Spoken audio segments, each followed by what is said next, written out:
Hello guys, চলে এলাম আবার খেলা খবর চ্যানেলে বিগ আপডেট নিয়ে। তো চলো বন্ধুরা, খুব গুরুত্বপূর্ণ আপডেট নিয়ে চলে এলাম। ফুল ভিডিওটা দেখতে থাকো, স্কিপ করবে না। স্কিপ করলে কিন্তু ভিডিওর মধ্যে অনেক কিছু মিস করবে।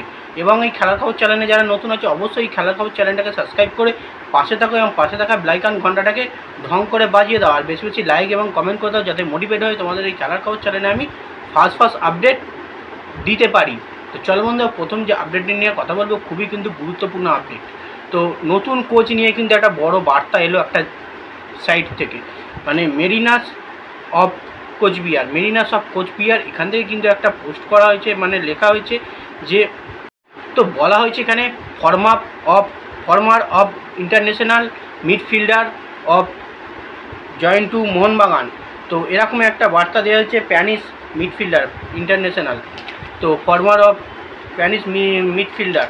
তো সেক্ষেত্রে স্প্যানিশ মিডফিল্ডার মানে বোঝাচ্ছে, তোমরা নিশ্চয়ই জানো, কোনো খেলোয়াড় হবে না। ফর্মার মানে কোনো খেলোয়াড় হবে না। তো সেক্ষেত্রে একটা কোচকে নিয়ে কিন্তু বার্তা দিচ্ছে স্প্যানিশ কোচ। এর আগে আমিও বলেছি স্প্যানিশ কোচ, এবং এই কোচ কিন্তু দুর্দান্ত কোচ। এবার এই যে ফর্মার মিডফিল্ডার স্প্যানিশ কোচ যদি বলা হয়, তাহলে একজনের কিন্তু কথা উঠছে, মানে হার্নান্ডেজ। তো হার্নান্ডেজকে তোমরা নিশ্চয়ই জানো, বার্সেলোনা এফসিতে কোচিং করিয়েছে। অসাধারণ একটা কোচ। ইতিমধ্যে সে কিন্তু ফ্রি এজেন্ট রয়েছে, যেটা জানা যাচ্ছে। এবং বড় বড় প্লেয়ার, বার্সেলোনা মানে তোমরা জানো, বার্সেলোনার মতো একটা ক্লাবকে কোচিং করানো সেই কোচ কি মোহনবাগানে আসতে পারে? এরকম একটা কিন্তু জল্পনা কল্পনা থাকবে। এই কোচটা কিন্তু আসবে কি আসবে না, কতটা সত্যি নয় সেটা, এই পোস্টটা কতটা সত্যি তাও কিন্তু জানি না। যদি এই যে পোস্টটা করেছে এই অনুযায়ী যদি মোহনবাগানে কোচ আসে, কিন্তু এরকম একটা বড় মানেরই কোচ আসবে। এবং এর বার্সেলোনার এই কোচটার কিন্তু নাম আগে উঠবে, হার্নান্ডেজ। তো প্রচুর পরিমাণে কোচিং করিয়েছে, একটা দারুণ কোচ। তো দেখা যাক এই কোচিং, মানে এই কোচটা কি মোহনবাগান শিবিরে যুক্ত হয়। কারণ অ্যান্টোনিও লোপেস আবাস কিন্তু টিডিএ হিসেবে থাকবে মোহনবাগান শিবিরে, এবং হেড কোচ কিন্তু একটা বড় ধরনের কোচ, কিন্তু একটা ধামাকা দিতে চলেছে মোহনবাগান ম্যানেজমেন্ট। এটা কিন্তু বলাই বাহুল্য, কারণ এইরকম ধরনের কোচ কিন্তু অবশ্যই মোহনবাগানে আসবে। এই কোচ যদি না আসে, কিন্তু এই ধরনেরই কিন্তু লেভেলের কোচ কিন্তু আনতে চলেছে মোহনবাগান। কিন্তু এই ফরওয়ার্ড স্প্যানিশ কোচ যদি বলা হয়, স্প্যানিশ মিডফিল্ডার, তো সেক্ষেত্রে কিন্তু এই হার্নান্ডেজকেই কিন্তু ধরা হবে। তো এবার যে আপডেটটা নিয়ে কথা বলবো সেটাও কিন্তু খুবই গুরুত্বপূর্ণ আপডেট। মোহনবাগান শিবিরে কিন্তু আবারও এক নতুন মুখ।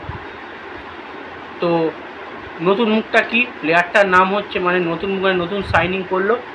প্লেয়ারটার নাম হচ্ছে, প্লেয়ারটার নাম যেটা বলছিলাম, প্লেয়ারটার নাম হচ্ছে উমার মথুর কেপি। তো উমার মথুর কেপি এই প্লেয়ারটা কিন্তু কেরালার প্লেয়ার, এবং কেরালার মুথুট একাডেমি থেকে কিন্তু খেলছে, এবং প্রায় 21 বছর বয়স। মানে ডিফেন্সিভ প্লেয়ার, অসাধারণ ডিফেন্সে পারফরমেন্স দেয়। এবং মোহনবাগানের যাতে জুনিয়র দলের ডিফেন্স যাতে শক্ত হয়, তো সেক্ষেত্রে মোহনবাগানের জুনিয়র দলের ডিফেন্স কিন্তু শক্ত করার জন্যে এই উমার মথুর কেপিকে কিন্তু মোহনবাগান শিবিরে যোগদান করালো। এবং এর সঙ্গে কিন্তু সই পুরোপুরি কনফার্ম করিয়ে নিয়েছে মোহনবাগান ম্যানেজমেন্ট। মানে এই নিয়ে কিন্তু 5টা কিন্তু জুনিয়র প্লেয়ার কিন্তু মোহনবাগান ম্যানেজমেন্ট সই করিয়ে নিল, যাতে ডুরান্ড কাপ খেলতে জুনিয়র প্লেয়ারদের যাতে না কোনো রকম অসুবিধে হয়। মানে ডুরান্ড কাপে তাহলে বোঝাই যাচ্ছে, ডুরান্ড কাপে কিন্তু কোনো রকম সিনিয়র প্লেয়ার কিন্তু অ্যালাউ করছে না মোহনবাগান। তাহলে মোহনবাগানে প্রচুর পরিমাণে খেলা আছে। ডুরান্ড কাপ ছাড়াও আইএসএল আছে, সুপার কাপ আছে, এফসি কাপ আছে, চ্যাম্পিয়ন্স লিগ আছে, এইসব ক্লাবে এইসব খেলাগুলো আছে। সেক্ষেত্রে যেন ডুরান্ড কাপটাকে সিনিয়র দলের থেকে সরিয়ে জুনিয়র দলের দিকে দেওয়া হয়েছে, যাতে জুনিয়র দল খেলে এবং জুনিয়র দলের পারফরমেন্সটা দেখবে কেমন দেয়, এবং সেই জন্য এইসব প্লেয়ার সাইনিং করানো হচ্ছে। তো এবার যে লাস্ট আপডেটটা দেবো, তো নতুন একটা বিদেশি প্লেয়ার নিয়ে আপডেটটা দেবো। বিদেশি প্লেয়ারটার নাম ম্যাগনাস অ্যারিকসন। এই প্লেয়ারটা কিন্তু সুইডেনের প্লেয়ার, সুইডেনের সেন্ট্রাল মিডফিল্ডারে খেলে সুইডেনের, এবং এর মার্কেট ভ্যালু কিন্তু 4 কোটি টাকা। বর্তমানে সে সুইডেনের একটা ফার্স্ট ডিভিশন লিগে খেলছে। সেখানে কিন্তু তার সঙ্গে 2025-এর 31শে ডিসেম্বর অবধি কিন্তু চুক্তি রয়েছে। এবং এই প্লেয়ারটার MLS খেলার অভিজ্ঞতা আছে, মানে MLS-ও খেলার অভিজ্ঞতা রয়েছে।